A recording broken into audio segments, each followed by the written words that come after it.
तुम्हाला माहिती आहे की आपण मुलांना नेहमी मुलींना प्रश्न विचारतो की चॅटवर जेवलीस का, आणि मुलींचं बनतं पण है ना, कारण काय म्हणते डाएट करत असतील, त्यांचा उपवास असेल, त्यामुळे आपण विचारू शकतो. पण मुलांना असले प्रश्न विचारले नाही जात की जेवलास का. मुलांचं पोट बघून समजतं की हा जेवलाय, त्याच्या पोटात 8 महिन्याच्या बाळाचा पोषणावर झालाय, त्याने हजमाला खाऊन डेकर पण गेलाय आणि हा पाजलाय.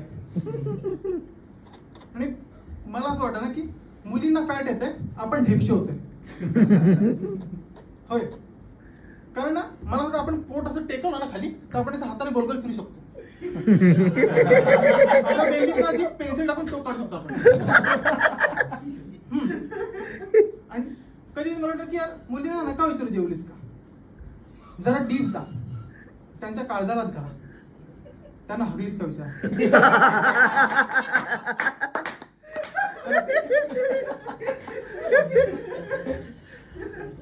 काय माहिती का, एक तर 90% मुली त्याचं उत्तर देणार नाही, त्यांना लाजतील आणि लांब निघून जातील. एवढ्या लांब जातील ना की तुम्हाला डीपी दिसायचं बंद होईल. घाबरू नका ती परत येईल, हागायला गेली.